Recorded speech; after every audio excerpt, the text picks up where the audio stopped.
Olá, amigos do GPEC.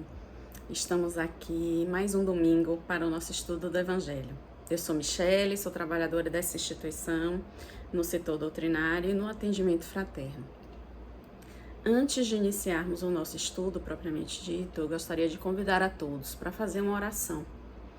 Vamos fechar os olhos, quem assim o desejar, acalmar a nossa respiração, sintonizar com a espiritualidade maior que conduz os trabalhos dessa tarde. Vamos pedir ao Mestre Jesus que nos abençoe a todos que estão em sintonia neste momento e que possamos colher os frutos da nossa breve reflexão. Que assim seja. Hoje nós iremos estudar o capítulo 9, dar continuidade ao capítulo 9, que foi começado na semana passada. O item 6, o capítulo 9 é: bem-aventurados aqueles que são mansos e pacíficos. Especificamente o tema que nós iremos discutir hoje é a afabilidade e a doçura, que foi escrito por Lázaro em 1861. Instrução dos Espíritos, a afabilidade e a doçura. A benevolência para com seus semelhantes, fruto do amor ao próximo, produz a afabilidade e a doçura, que lhes são as formas de manifestar-se. Entretanto, nem sempre há que fiar nas aparências. A educação e a frequentação do mundo podem dar ao homem o verniz dessas qualidades. Quantos há cuja fingida bonomia não passa de máscara para o exterior, de uma roupagem cujo talhe primoroso dissimula as deformidades interiores? O mundo está cheio dessas criaturas que têm nos lábios o sorriso e no coração o veneno, que são brandas desde que nada as agaste, mas que mordem a menor contrariedade, cuja língua de ouro, quando falam pela frente, se muda em dardo peçonhento quando estão por detrás. A essa classe também pertencem esses homens de exterior benigno, que, tiranos domésticos, fazem que suas famílias e seus subordinados lhes sofram o peso do orgulho e do despotismo, como a quererem desforrar-se do constrangimento, que fora de casa se impõe a si mesmo, não se atrevendo a usar de autoridade para com os estranhos, que os chamariam à ordem, acham que pelo menos deve-se fazer-se temidos daqueles que não lhe podem resistir. Envaidece-se de poder dizer: aqui mando e sou obedecido, sem lhes ocorrer que poderiam acrescentar: e sou detestado. Não basta que dos lábios emanem leite e mel, se o coração, modo algum, lhes está associado, só há hipocrisia. Aquele cuja afabilidade e doçura não são fingidas, nunca se desmente, é o mesmo, tanto em sociedade como na intimidade. Esse, ademais, sabe que se pelas aparências se consegue enganar os homens, a Deus ninguém engana. Lázaro, Paris, 1861. A gente vai começar falando um pouquinho dessa primeira parte, né, que Lázaro nos traz. A benevolência para com os seus semelhantes, fruto do amor ao próximo, produz a afabilidade e a doçura, que eles são as formas de manifestar-se. Então, eu queria trazer um pouco aqui o significado dessas palavras que estão aqui citadas, e são o título do nosso capítulo, né? A afabilidade é a característica ou ação de quem é afável, é a qualidade da pessoa que é cortês ou demonstra cortesia, aptidão ou tendência para tratar alguém com benevolência. Doçura, qualidade do que é doce, do que tem gosto doce. Ternura, atributo de pessoa meiga e terna. E benevolência, boa vontade em relação a outra pessoa. Bondade, qualidade de quem expressa tolerância, de quem perdoa com facilidade, que trata alguém com bondade e expressa essa bondade. Então, é justamente isso que nos traz esse texto, que a afabilidade e a doçura, elas, derivam da benevolência. Só uma pessoa benevolente é capaz de tratar o outro com a afabilidade e a doçura. Mas ele ressalta a questão aqui das aparências, né? De que forma a gente está sendo realmente afável e doce no nosso convívio social, com as pessoas que convivem conosco, porque muitas vezes é o que ele chama de verniz social aqui. A gente coloca aquela máscara para tratar as pessoas de uma certa forma, mas será que isso está vindo de dentro de nós? É aquela questão da gente muitas vezes reconhecer, é o que ele chama aqui de fingida bonomia, né? A gente aparenta ser bom, aparenta ser afável, mas no fundo não é isso que a gente quer dizer. A gente, na verdade, trata bem, às vezes, o chefe, ou às vezes um conhecido, mas porque a gente tem um certo interesse nisso. Então é isso que ele traz aqui quando ele fala da fingida bonomia. E o outro, muitas vezes, se nós estivermos atentos e sintonizados, a gente percebe exatamente quando está sendo tratado com fingida bonomia. Porque a gente reconhece a árvore pelo fruto. É só a gente observar quais os frutos aquela pessoa está dando. São frutos realmente bons? Então, pelos frutos, a gente vai reconhecer se aquela pessoa realmente é uma pessoa que é afável e que é doce, né? Isso é o pré-requisito, essas duas, afabilidade e a doçura, é o pré-requisito de um espírito evoluído, né? Que nós ainda estamos longe de conquistar, mas nada nos impede de tentar, né? Então, assim, fica fácil, às vezes, a gente perceber, né, em que ponto que nós chegamos nessa questão da nossa afabilidade e doçura em relação ao outro, quando a gente é tratado com violência, por exemplo, com agressividade, como a gente reage. É isso que ele traz aqui, né? A pessoa, ela é branda, são brandas desde que nada as agaste, ou seja, eu sou boazinha desde que ninguém pise no meu calo, por assim dizer. Então, será que realmente então eu sou boazinha?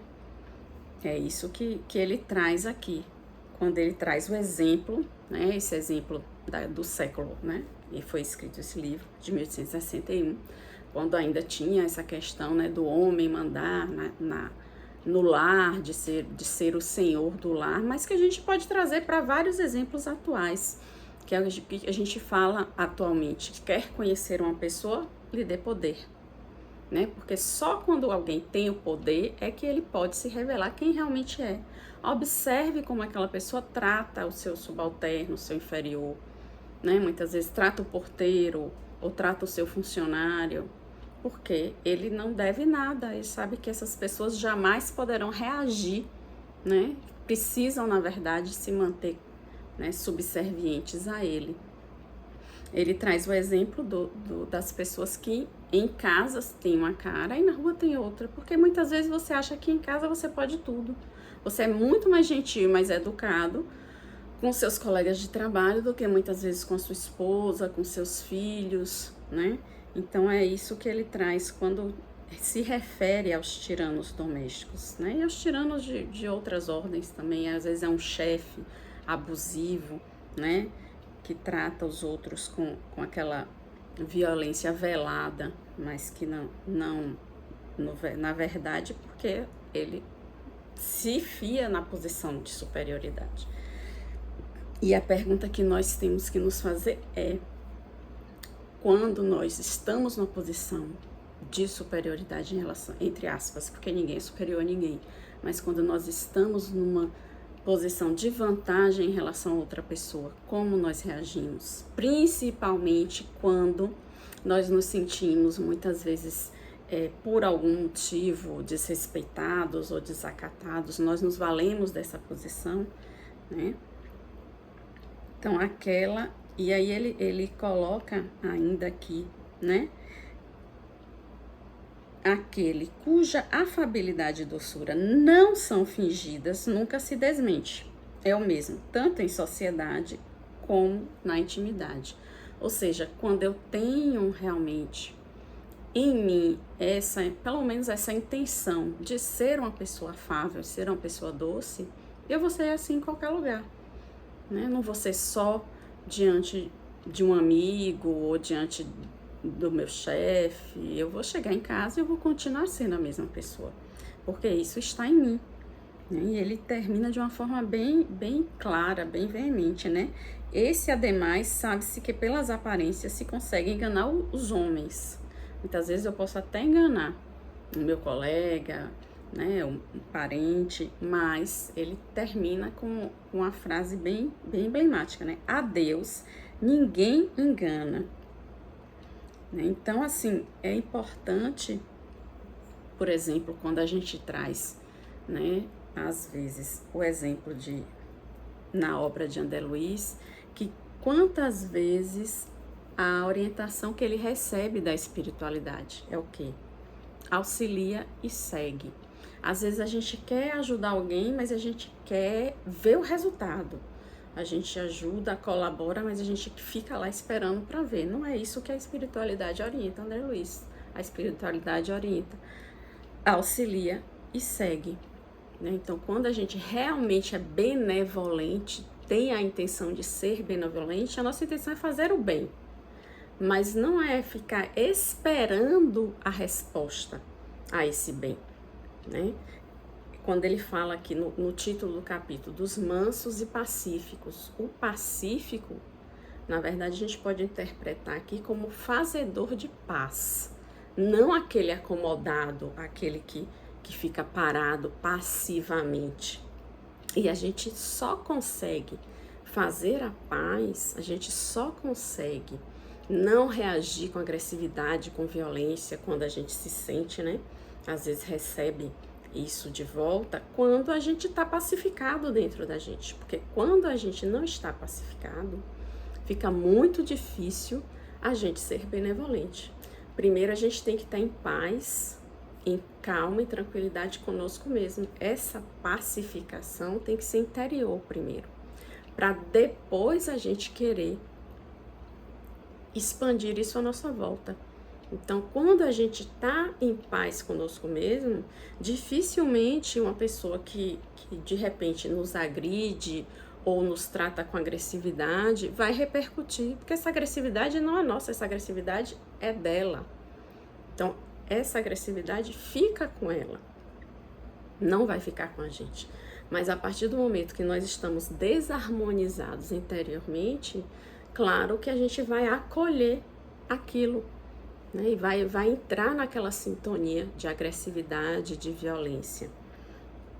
Então, não adianta a gente querer, muitas vezes, pacificar em nosso entorno, no caso, ser benevolente com os outros, se a gente não conseguiu ainda realizar isso dentro da gente mesmo.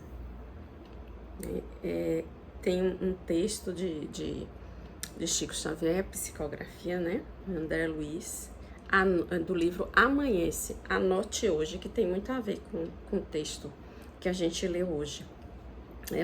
O texto é o seguinte: anote quanto auxílio você poderá prestar ainda hoje. Em casa, pense no valor desse ou daquele gesto de cooperação e carinho. No relacionamento comum, faça a gentileza que alguém esteja aguardando conforme a sua palavra. No grupo de trabalho, ouça com bondade a frase menos feliz, sem passá-la adiante. Ofereça apoio e compreensão ao colega em dificuldade. Estimule o serviço com expressões de louvor. Quanto puder, procure resolver problemas sem alardear seu esforço. Em qualquer lugar, pratique a boa influência. Desculpe faltas alheias, consciente de que você também pode errar. Observe quanto auxílio poderá você desenvolver no trânsito, respeitando os sinais. Acrescente paz e reconforto à dádiva que fizer. Evite gritar para não chocar quem ouve. Pegue a sua pequena prestação de serviço à comunidade, conservando a limpeza por onde passe. Sobretudo, mostre simpatia e reconhecerá que o seu sorriso em favor dos outros é sempre uma chave de luz para que você encontre as novas bênçãos de Deus. É isso, meus amigos. Ficamos aqui para mais uma reflexão, né? Um texto bem significativo. no Evangelho de hoje, que possamos trazer, né, isso para o nosso dia a dia, procurando ser genuinamente benevolentes, afáveis, principalmente quando recebemos, às vezes, alguma informação, alguma desdita de alguém, não passar adiante, né? Silenciar muitas vezes. Essa é uma tarefa bem difícil nos tempos de hoje, mas sigamos com fé. Vamos novamente fechar os olhos e vibrar pelos trabalhadores do GPEC, por nossos familiares e amigos, pela nossa cidade, pelo nosso país, pelo nosso planeta, para que possamos ter uma semana produtiva e abençoada no bem e que possamos estar aqui no próximo domingo, mais uma vez reunidos para esse estudo da Boa Nova do Cristo. Que assim seja. Muito obrigada, muita paz.